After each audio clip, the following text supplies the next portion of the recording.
प्रणाम बच्चों, आप कुशल हो? मैं यहाँ बहुत कुशल हूँ। मैं तो बहुत अच्छी हूँ। आप कैसे हो? मेरा नाम शाहिदा परवीन है। मैं KGBV येल्लारेड्डीपेट से हूँ। देखिए बच्चों, आपको आज हम पहला पाठ पढ़ाने जा रही हूँ। देखिए, आज पहला पाठ में हम क्या सीख रहे हैं।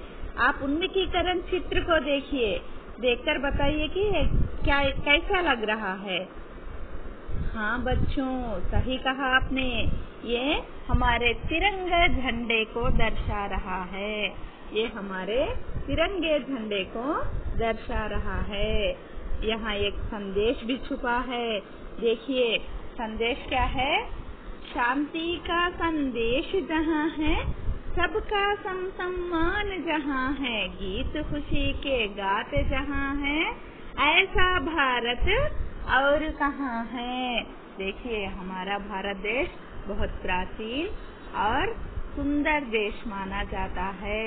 यह धरती का स्वर्ग भी माना जाता है। यहाँ शांति, समानता बहुत होती है। न्याय, धर्म का पालन भी यहाँ होता है। ऊंच नीच का भेद नहीं होता। सबको समान रूप से देखा जाता है। ऐसा भारत और कहाँ नहीं है। बच्चों, आप देखिए, इस पाठ का उद्देश्य क्या है। ये पाठ आपको इस उद्देश्य से दिया गया है कि आप ऐसे ही अन्य देशभक्ति गीतों का संकलन कीजिए और उनको पढ़िए। भारतवासी कैसे होते हैं?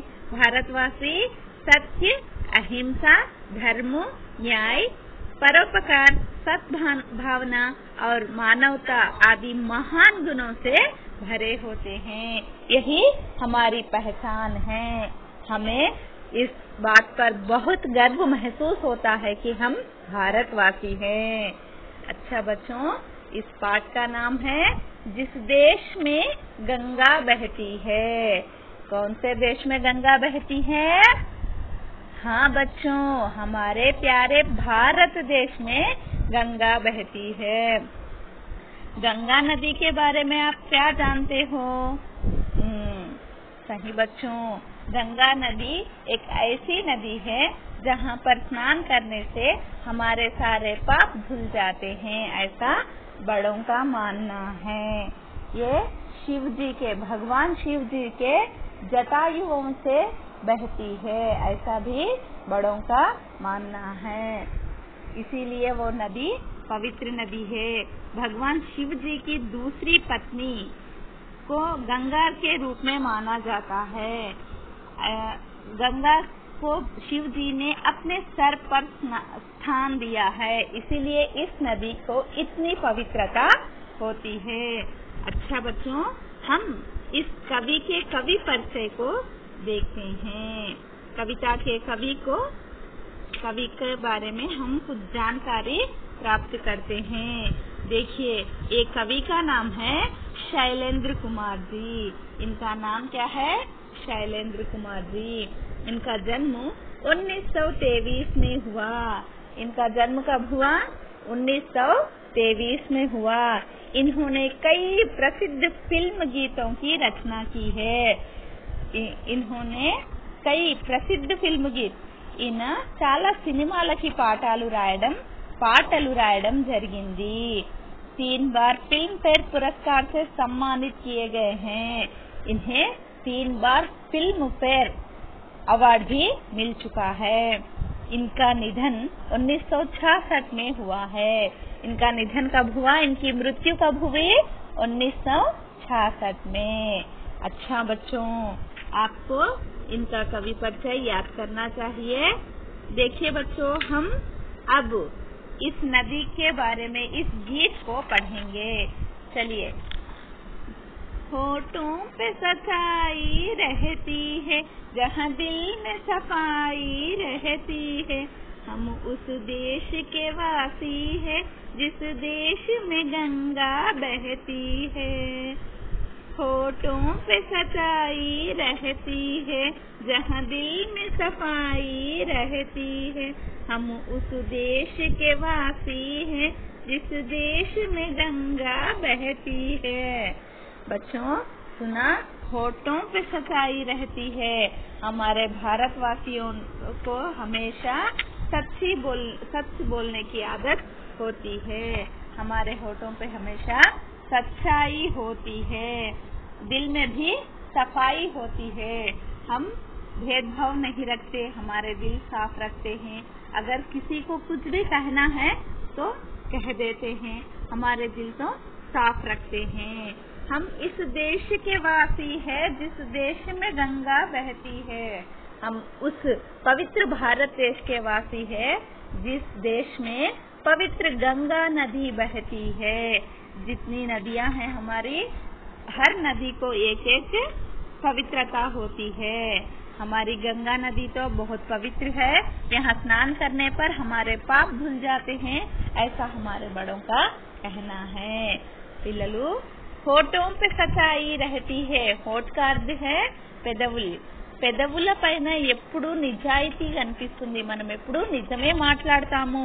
మన మనసులలో భేదాభిప్రాయాలు లేక ఒకటే మాట ఉంటుంది. మనము నిజాయితీగా ఉంటాము. మనం ఏ దేశవాసులము అంటే మనం పవిత్రమైనటువంటి భారతదేశ వాసులము. ఏ దేశంలో అయితే పవిత్రమైనటువంటి గంగా నది ప్రవహిస్తుందో అంత పవిత్రమైన భారతదేశంలో మనము నివసిస్తున్నాము. यहाँ दूसरा चरण देखिए बच्चों। महिमा जो हमारा होता है वो जान से प्यारा होता है। महिमा जो हमारा होता है वो जान से प्यारा होता है। ज्यादा का नहीं लालच हमको थोड़े में गुजारा होता है। ज्यादा का नहीं लालच हमको थोड़े में गुजारा होता है। मेहमान का अर्थ है अतिथि। अतिथि हमारे लिए भगवान समान है। हम अतिथियों को भगवान के रूप में पूजते हैं। जैसे भगवान अतिथि हमारे घर आते हैं तो हमें ऐसा लगता है कि भगवान हमारे घर आ गए हैं। अतिथियों का सम्मान में लग जाते हैं। अतिथि आने पर हम बहुत खुश होते हैं, अतिथियों का सम्मान करते हैं। उनको ज्यादा का नहीं लालच हमको।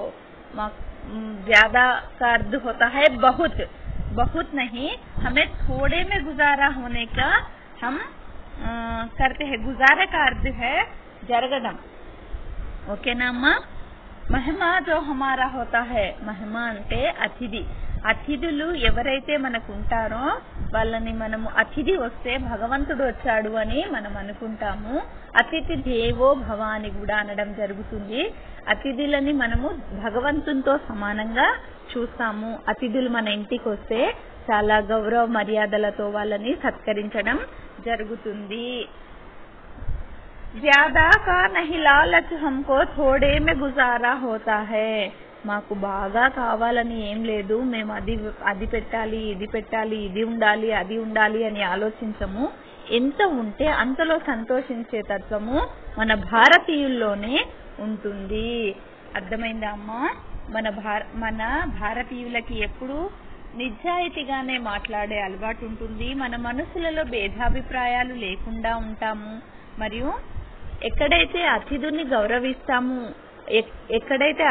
గౌరవిస్తామో అదే మన పవిత్రమైనటువంటి భారతదేశం. అతిథి వస్తే మనం భగవంతుడు వచ్చినట్టుగా మురిసిపోయి వాళ్ళని జాగ్రత్తగా చూసుకుంటాము. మాకు ఇది కావాలి, అది కావాలి అని అడగకుండా ఎంతలో ఉంటే అంతలోనే మనము నడుపుకుంటాము. అదే మన భారతీయుల ప్రత్యేకత. మనము ఎలాంటి దేశంలో ఉంటున్నామంటే పవిత్రమైనటువంటి గంగా నది ప్రవహించే దేశంలో మనము నివసిస్తున్నాము. ఇక్కడి వరకు అందరికి అర్థమైంది కదమ్మా? ఇప్పుడు నెక్స్ట్ పేరాకి వెళ్తున్నాం. मिलजुल के रहो और प्यार करो, एक चीज यही तो रहती है। मिलजुल के रहो और प्यार करो, एक चीज यही तो रहती है। हम उस देश के वासी है जिस देश में गंगा बहती है। मिलजुल के रहो और प्यार करो मिलजुल के मतलब అందరూ కలిసిమెలిసి ప్రేమతో ఉండండి. ఇక్కడే మనము అది నేర్చుకుంటాము. మన పవిత్రమైనటువంటి భారతదేశంలో రకరకాల జాతుల వాళ్ళు ధర్మాల వాళ్ళు ఉన్నప్పటికీ అందరము ఐకమత్యంగా ఉంటాము కాబట్టే ఈ దేశానికి ఇంత ప్రత్యేకత. భిన్నత్వంలో ఏకత్వం ఎక్కడైతే ఉంటుందంటే అది మన పవిత్రమైనటువంటి భారతదేశంలోనే. हम उस देश के वासी हैं जिस देश में गंगा बहती है. ఎక్కడైతే పవిత్రమైనటువంటి గంగా నది ప్రవహిస్తుందో అంత పవిత్రమైనటువంటి నది ప్రవహించే దేశమే మన భారతదేశం. यहाँ देखिए बच्चों, यहाँ फर्स्ट का ही चरण दिया गया है. होठों पे सच्चाई रहती है जहाँ दिल में सफाई रहती है. होठों पे सच्चाई रहती है जहाँ दिल में सफाई रहती है. हम उस देश के वासी हैं जिस देश में गंगा बहती है. हम उस देश के वासी हैं जिस देश में गंगा बहती है. देखिए ना, सुनिए ना बच्चों, हमारे होठों पे सच्चाई रहती है, हमारे दिल साफ होते हैं, हम मेहमान को भगवान के रूप में पूजते हैं. हमें ज्यादा का नहीं लालच, हम जितना भी है हम उसमें हंसी खुशी से गुजारा कर लेते हैं. यहाँ मिलजुल कर रहते हैं.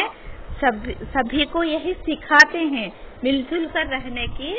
और सबको यही एक अच्छी चीज है हमारे भारतवासियों में. हम भिन्नत्व में एकत्व से मिलके रहते हैं, भिन्नत्व में एकत्व बन के रहते हैं. हम विविध जातियों के धर्मों के लोग रहते हैं लेकिन हम सब मिलजुल कर यहाँ रहते हैं. यही हमारी भारत देश की पवित्रता है. होठों पे सच्चाई रखते हैं, दिल में साफ रखते हैं. पवित्र गंगा नदी जैसी नदी में यहाँ हम पवित्र गंगा नदी बहने वाली भारत में, पवित्र भारत में हम रहते हैं. गंगा नदी के 12 वर्ष में एक बार पुष्कर आते हैं. पुष्कर में स्नान करने बहुत सारे लोग जाते हैं. अच्छा बच्चों, आपको इस पाठ का पूरा ज्ञान प्राप्त हुआ समझ रही हूँ. అర్థమైంది కదమ్మా అందరికీ? ఏం లేదు, మన భారతదేశ వాసులు ఎలా ఉంటామంటే మన పెదవుల పైన ఎప్పుడు నిజాయితీ ఉంటుంది, మన మనస్సులు ఎప్పుడు భేదాభిప్రాయాలు లేకుండా ఉంటాము. అతిథుల్ని భగవంతునితో సమానంగా గౌరవిస్తాము. అతిథి మర్యాదలు బాగా చేస్తాము.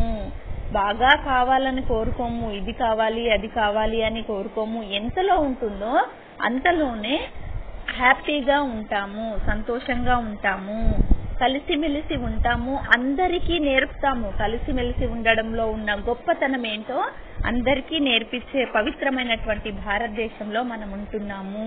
పవిత్రమైనటువంటి గంగా నది ప్రవహించే ఈ దేశంలో మనము ఉంటున్నాము. अच्छा बच्चों, आपको पाठ समझ में आया? समझ रही हूँ. अच्छा बच्चों, आपको धन्यवाद.